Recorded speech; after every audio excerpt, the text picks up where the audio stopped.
দুনিয়ার কথা ভাবুন তো, যেই দুনিয়ায় সবকিছু হাতে বানানো। আপনার জামা কেউ একজন হাতে বানিয়ে আপনাকে দিয়েছে। আপনি যে টুলগুলো ব্যবহার করেন প্রত্যেকটা টুল কেউ না কেউ হাত দিয়ে বানিয়ে তারপর আপনাকে দিয়েছে। আপনি সারা দিন একদম সকালে ওঠা থেকে শুরু করে রাত্রে ঘুমানো পর্যন্ত যা যা ধরছেন বা যা যা পড়ছেন তার সবকিছুই কেউ না কেউ হাতে বানিয়ে আপনাকে ডেলিভার করেছে। পুরো দুনিয়ায় কোনো যন্ত্র নাই, সবকিছু হাতে বানানো এবং এভাবেই পুরো দুনিয়া চলছে।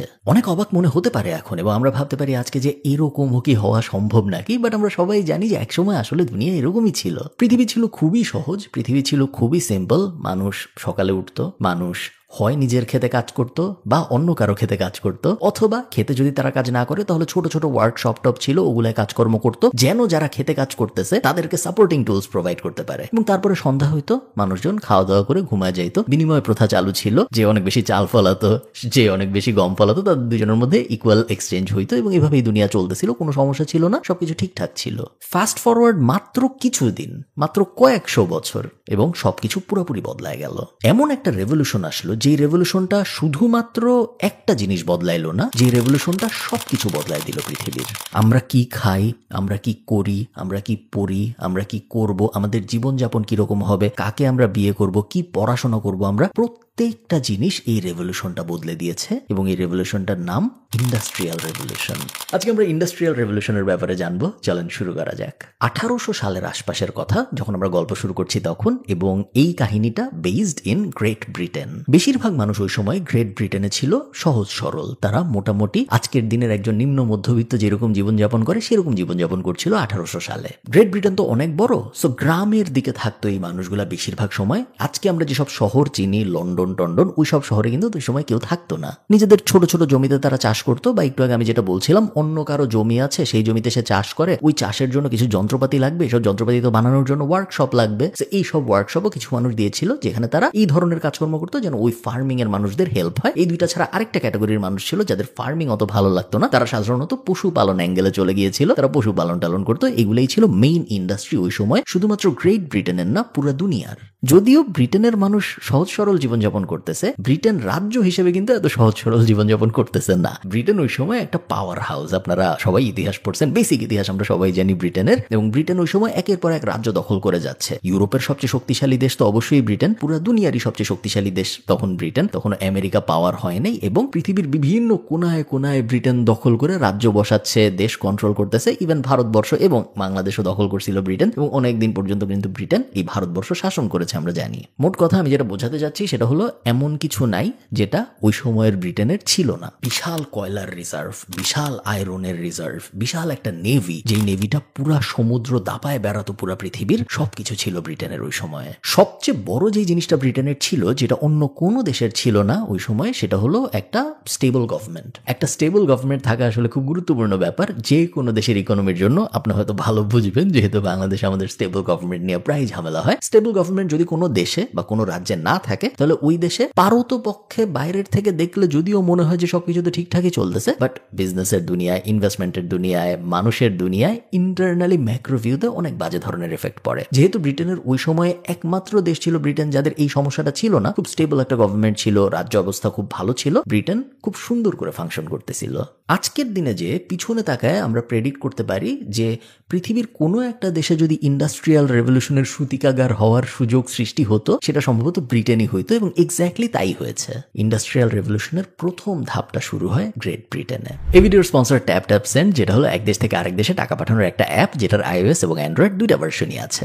অন্য অ্যাপ ব্যবহার না করে ট্যাপসেন্ড ব্যবহার করে আপনি কেন টাকা পাঠাবেন, এটার 5টা কারণ আছে। 1 নম্বর সুবিধা, জিরো ট্রান্সফার ফি। আপনি যখন টাকা পাঠাচ্ছেন, আপনার টাকা পাঠাইতে অথবা যিনি টাকা রিসিভ করতেছে তার টাকা রিসিভ করতে কোনো এক্সট্রা খরচ টরচ হয় না। 2 নম্বর বেনিফিট, খুবই ভালো এক্সচেঞ্জ রেট। আপনি আজকে যখন কাউকে $1 পাঠাচ্ছেন, ওই $1 সর্বোচ্চ বিডিটি ইকুইভ্যালেন্ট যেটা, সেটাই ট্যাপসেন্ড আপনাকে দেয়, যেটা খুব ভালো একটা ব্যাপার। 3 নম্বর বেনিফিট, ফ্লেক্সিবল পেমেন্ট মেথড। আপনি যাকে টাকা পাঠাচ্ছেন সে তার বিকাশে টাকা নিতে পারবে, সে তার নগদে টাকা নিতে পারবে, সে ক্যাশ পিক আপ করতে পারবে, সে তার ব্যাংক অ্যাকাউন্টে টাকা নিতে পারবে। মোট কথা, তার টাকা রিসিভ করতে কোনো এক্সট্রা হ্যাসেল হইতে হবে না। 4th বেনিফিট, খুবই কুইক ট্রান্সফার। খুব বেশি সময় লাগে না আপনি যখন টাকা পাঠাবেন, তখন যিনি টাকা রিসিভ করতেছে তার ওই টাকাটা তার কাছে পেতে।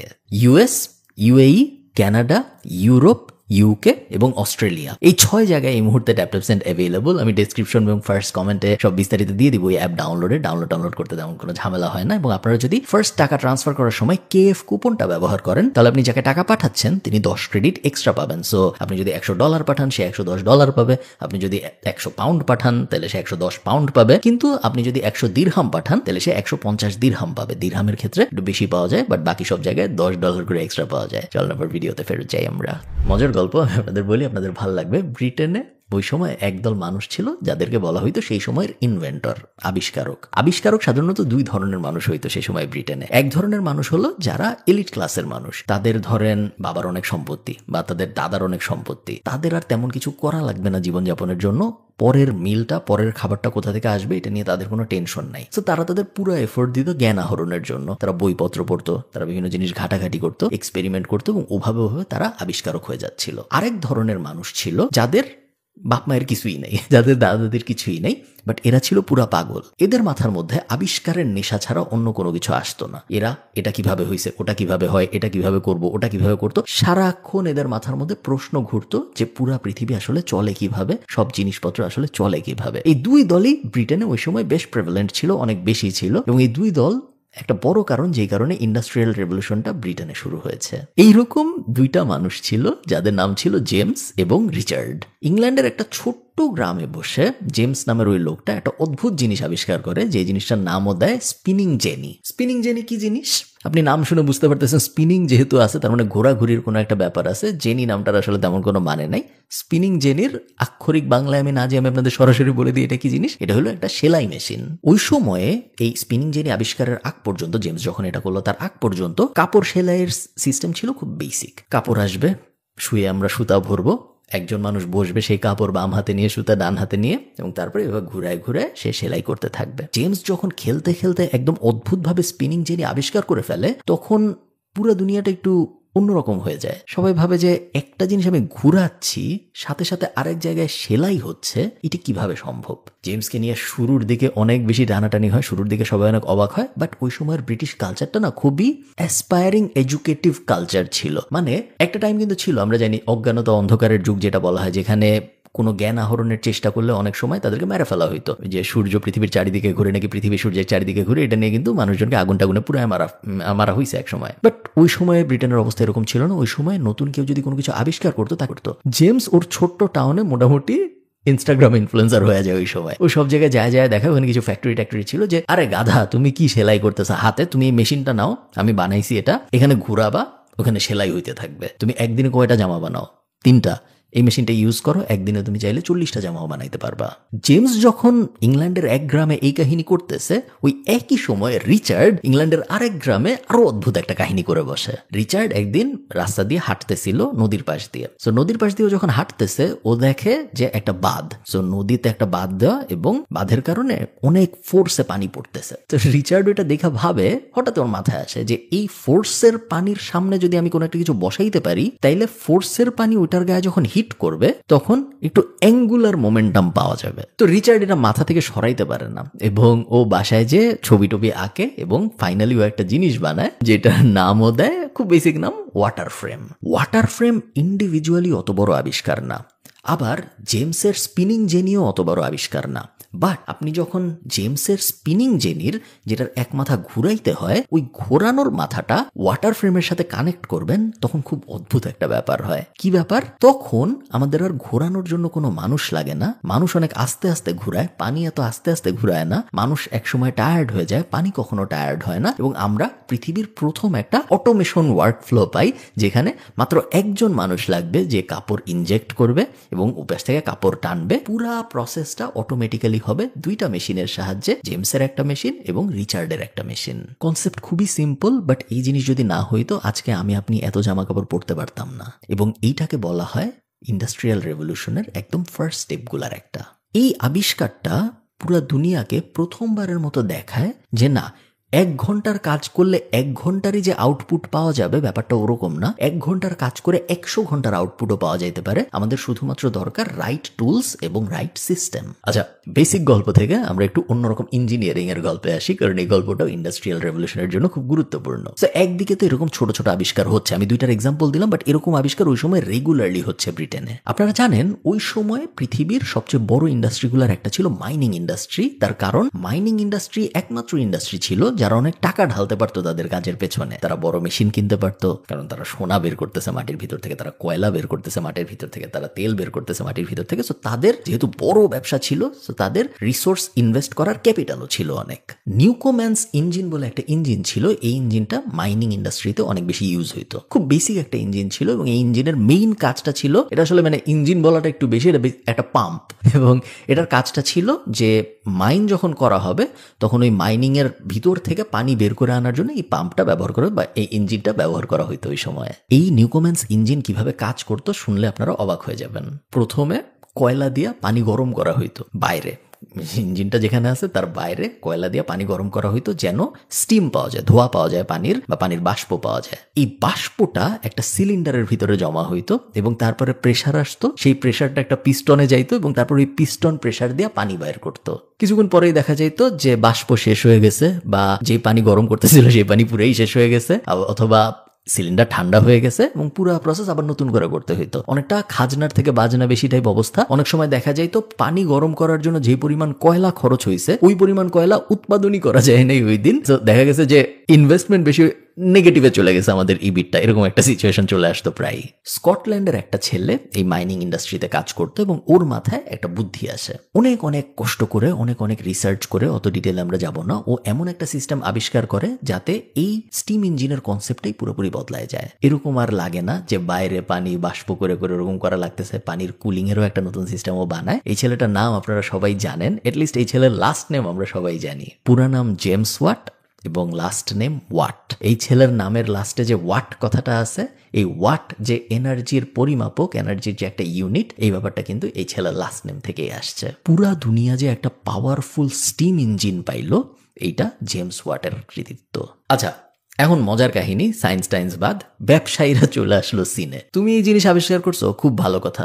তুমি এই ইঞ্জিন আবিষ্কার করছো, খুব ভালো কথা। আসো তোমরা সবাই একসাথে আসো, আমরা একটা ফ্যাক্টরি বানাই। একটা ফ্যাক্টরি বানায় আগে আমরা দিনে 4টা জামা বানাইতাম। এই ফ্যাক্টরিতে এই মেশিনটা বসাই, পানির আশপাশেই বসাই, কারণ আমাদের পানির সোর্স লাগবে। তারপরে যেহেতু ফ্যাক্টরি, সো আমাদের মালামাল পরিবহন করতে হবে। সো নদী টদির আশপাশে যদি আমরা ফ্যাক্টরি বসাইতে পারি তাহলে খুব ভালো হয়। সবাই আসো, আমরা এখানে একসাথে কাজ করি। একদিনে আমরা এখন 3টার জায়গায় 40টা জামা বানাবো। একদিনে আমরা এখন 3টা কোদালের জায়গায় 50টা কোদাল বানাবো। 2টা ব্যাপার খুব ইম্পর্টেন্ট। এক, বিজনেসম্যানদের তখন খুব ইম্পর্টেন্স দিয়ে দেখা হইতো, কারণ বিজনেসম্যানরা আসার কারণেই ইন্ডাস্ট্রি গ্রো করতো। ওই সময় তো ইন্ডাস্ট্রি বলতে গেলে ছিলই না। সো যাই ছিল তা গ্রোথ যেন আসে, ওটার জন্য বিজনেসম্যানদের ওই সময় খুব গুরুত্বপূর্ণ একটা ভূমিকা ছিল। ব্রিটেনে একটা বিজনেসম্যান হওয়া, একটা ট্রেডার হওয়া ওই সময় খুব খুব খুব প্রেস্টিজিয়াস একটা ব্যাপার ছিল।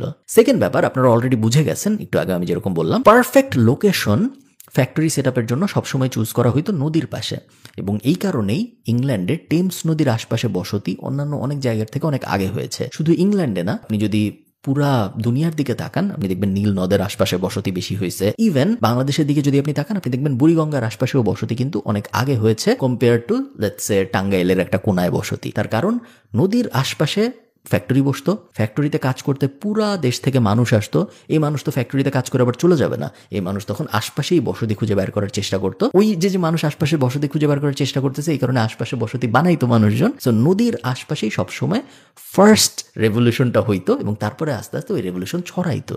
এখন মজার ব্যাপারটা দেখেন, ফ্যাক্টরিতে তো মাল প্রডিউস হচ্ছে এবং মাল প্রডিউস আগের থেকে অনেক বেশি হচ্ছে, খুব ভালো কথা। মাল তো এখন পাঠাইতে হবে বিভিন্ন জায়গায়, তাই না? নাহলে আমরা টাকা পাবো কিভাবে? হ্যাঁ, জাহাজে করে পাঠানো যায়, বাট জাহাজে করে পাঠানো তখনই সেন্স মেক করে যখন আপনি এক দেশ থেকে আরেক দেশে পাঠাচ্ছেন, অথবা আপনি অনেক বড় ভলিউমে পাঠাচ্ছেন। আপনি চিন্তা করেন, আমি ঢাকার থেকে খুলনায় কিছু একটা পাঠাবো, এখন আমি কি এটা জাহাজে করে পাঠাবো জাহাজে করে পাঠাবো না, ঢাকার মধ্যে আমি জাহাজ কোথায় খুঁজে পাবো, তাই না? তো এটার জন্য আমার বাই রোডেই যেতে হবে। ওই সময়ে বাই রোডে যাওয়ার মানে ছিল ঘোড়ার গাড়িতে করে যাওয়া, এবং ঘোড়ার গাড়িতে করে যাওয়া বিশাল ঝামেলার একটা ব্যাপার। ঢাকার থেকে খুলনা পৌঁছাইতে ঘোড়া মরে যাবে, অবস্থা একদম কঠিন হয়ে যাবে। মালামাল আমরা অনেক বানাচ্ছি, কিন্তু মালামাল যদি আমরা ডিস্ট্রিবিউট করতে না পারি তাহলে তো এত বানানোর কোনো মানে নাই। হ্যাঁ, ক্রস কান্ট্রি যখন ট্রেডিং হচ্ছে, আমি চায়নার থেকে তুলা ইম্পোর্ট করতেছি, জাহাজে করে আসতে আমার 3 মাস লাগতেছে, বাট একবারে তো অনেক আসতেছে, তো কোনো সমস্যা নাই। বাট আমার নিজের দেশের মধ্যে যদি আমি সেম সপ্তাহে পাঠাইতে না পারি, 2 সপ্তাহের মধ্যে পাঠাইতে না পারি, তাহলে তো খুব বড় বিপদ। আরেক আবিষ্কারক চলে আসলো যার নাম স্টেফেনসন, এবং এই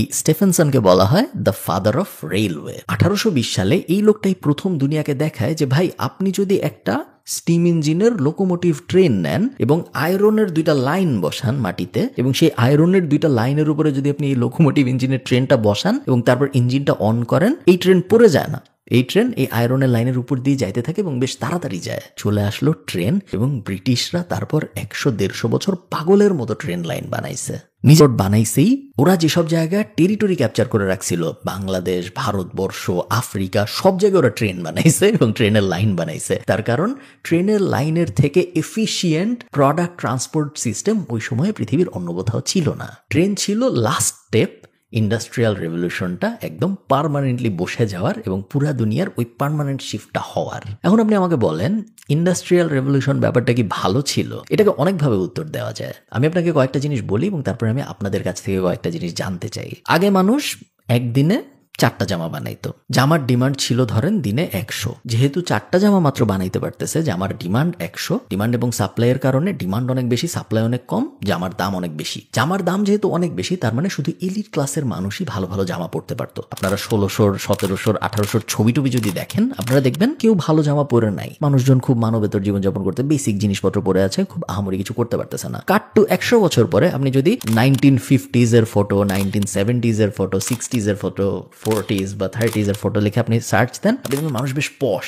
ইভেন আজকের দিনে যত পশ তার থেকেও বেশি পশ। সুন্দর হ্যাট পরে আছে, সুন্দর লম্বা লম্বা কোট পরে আছে, ড্যাপার অবস্থা চলতেছে। সাপ্লাই এন্ড ডিমান্ডটাও খুব বেসিক, বাট এখানে এই ব্যাপারটা দিয়ে এক্সপ্লেন করা সম্ভব। যদি কোনো একটা জিনিসের সাপ্লাই কম থাকে এবং ওই জিনিসের ডিমান্ড বেশি থাকে, তাহলে দাম বাড়ে। জামার দাম অনেক বেশি ছিল, কেউ এফোর্ড করতে পারতো না। ইন্ডাস্ট্রিয়াল রেভলিউশনের কারণেই সাপ্লাই অনেক বেড়ে গেল, ডিমান্ড যেহেতু অলরেডি আছে, সো দাম কমলো। দাম কমার কারণে ভালো প্রোডাক্ট এখন অনেক মানুষ পড়তে পারতেছে, ভালো জিনিস এখন অনেক মানুষ খেতে পারতেছে, ভালো টুলস অনেক মানুষ ইউজ করতে পারতেছে, ভালো কোদাল প্রত্যেকটা ফার্মারের কাছে চলে যাচ্ছে। ওই অ্যাঙ্গেলে যদি আমরা চিন্তা করি, তাহলে ইন্ডাস্ট্রিয়াল রেভলিউশন তো একটা ভালো জিনিস, তাই না? কিন্তু ইন্ডাস্ট্রিয়াল রেভলিউশনের আরেকটা দিকও আছে, যে দিকটা অ্যাভয়েড করার কোনো উপায় নাই।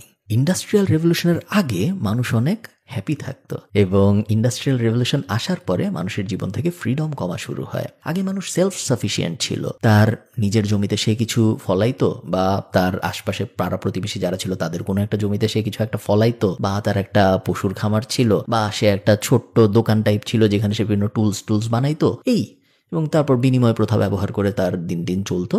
তেমন কোনো মেজর সমস্যা ছিল না। কোনোদিন সকালে উঠে তার যদি কোন ইচ্ছা হইতো আমি কাজ করব না, কেউ বলতো না যে না আজকে তার কাজ করতেই হবে। ডিপেন্ডিং অন তার ডিমান্ড কতটুক, সে বছরের কোনো কোনো সময় অনেক কাজ করতো। সামারের দিকে যেহেতু তখন ক্রপ প্রোডাকশন বেশি হয়, অনেক কাজ করতো। আবার দেখা যেত সে উইন্টারে কোনো কাজই করতেছে না, সে বাচ্চাদের সাথে গল্প করে, তার নাতি নাতনিদের সাথে গল্প করে দিনের পর দিন কাটায় দিচ্ছে। কোনো সমস্যা নেই, কারণ সে সামারে অনেক কাজ করছে, অনেক রেশন জমে গেছে, সেগুলো দিয়ে সে চলতেছে। তার অনেক ডিমান্ডও নাই, তার অনেক কাজ করার প্রেশারও নাই। এটা হলো প্রি ইন্ডাস্ট্রিয়াল রেভলিউশনের ঘটনা। 9 to 5 কালচার ব্যাপারটা যে আসলো, এটা কিন্তু ইন্ডাস্ট্রিয়াল রেভলিউশনের কারণেই আসছে। ওই যে ফ্যাক্টরিগুলা বানানো হইলো, ফ্যাক্টরিগুলায় কর্মীরা আসলো, একটা তো সিস্টেম থাকতে হবে। যে কেউ তো যখন ইচ্ছে এসে জামা বানানো শুরু করতে পারে না। সবার ঠিক সময়ে আসতে হবে, সবার একই সাথে কাজ শুরু করতে হবে, যেন প্রসেস সুন্দর থাকে। এইটুক এই মেশিনে বানানোর পরে এটা নিয়ে এই মেশিনে দিতে হবে, সো এই মেশিনের অপারেটরকেও থাকতে হবে। আবার এই মেশিনের অপারেটর এইটুক করে আবার আরেকজনকে দিবে, ওটাও থাকতে হবে। সকাল 9টায় আমি আরেকজনের জায়গায় যেয়ে কাজ করবো, আরেকজনের কোম্পানি বড় হওয়ার জন্য কাজ করব। বিকাল 5টায় আমি আরেকজনের ওই কোম্পানি থেকে কাজ করে বাসায় আসবো। সারাদিন যেহেতু আমি কাজ করছি, এই কারণে আমি অনেক টায়ার্ড থাকবো, আমি আর কোনো কিছু করতে পারবো না। আমার পুরা জীবনটা আমি যে আরেকজনকে দিয়ে দিলাম, এই কনসেপ্টটা কিন্তু আসলে ইন্ডাস্ট্রিয়াল রেভলিউশনেরই সৃষ্টি। এবং আরেকটা ব্যাপার আছে, ইন্ডাস্ট্রিয়াল রেভলিউশনের কারণে পৃথিবীতে অনেক ডিমান্ড সৃষ্টি হয়। এর আগে তুলার এত ডিমান্ড ছিল না, এর আগে তেলের এত ডিমান্ড ছিল না, লাগতোই না। এত তেল দিয়ে কি হবে, এত তুলা দিয়ে কি হবে, এত কয়লা দিয়ে কি হবে, লাগতো না কারো। বাট ইন্ডাস্ট্রিয়াল রেভলিউশন আসার পরে এত ফ্যাক্টরি, এত এত প্রোডাকশন, এত এত কনজামশন, এত এত ক্যাপিটালিজম, এখন সবার অনেক কিছু লাগে, সবার যেহেতু অনেক কিছু লাগে, সবার তো এত কিছু নাই, না থাকলে আমি এখন কি করব? আমার নাই, অমুক দেশের আছে, যাই অমুক দেশ অ্যাটাক করি, আমার আর্মি আছে, আমার আর্মি দিয়ে আমি অমুক দেশ অ্যাটাক করে ওর রিসোর্সেস সব নিয়ে আসার চেষ্টা করি। 1700-1800 শেষ পর্যন্ত অনেকগুলা যুদ্ধ শুধুমাত্র রিসোর্সের জন্য হয়েছে, এবং এই যুদ্ধগুলার একটাও হইতো না যদি ইন্ডাস্ট্রিয়াল রেভলিউশনের শিফটটা না হইতো। আমি নিজে আসলে সঠিক উত্তরটা জানি না, এবং আমার ধারণা কেউই জানে না। ইন্ডাস্ট্রিয়াল রেভলিউশন না থাকলে আমি আপনার দিকে তাকায় কথাই বলতে পারতাম না, কারণ ক্যামেরা থাকতো না, চেয়ার থাকতো না, টেবিল থাকতো না, বা থাকলেও এত দাম থাকতো কারণ হ্যান্ডমেড হইতো, আমি কখনো এফোর্ড করতে পারতাম না। কম্পিউটার থাকতো না, ইন্টারনেট থাকতো না। আবার অনেক মানুষ বলবে এগুলো হয়তো থাকতো না, বাট ইন্ডাস্ট্রিয়াল রেভলিউশন না থাকলে মানুষ অনেক খুশি থাকতো, মানুষ অনেক শান্তিতে থাকতো, মানুষের আসলে কোনো টেনশনই থাকতো না। আপনাদের কি মনে হয় আমাকে কমেন্টে জানান, আমি খুবই আগ্রহী হব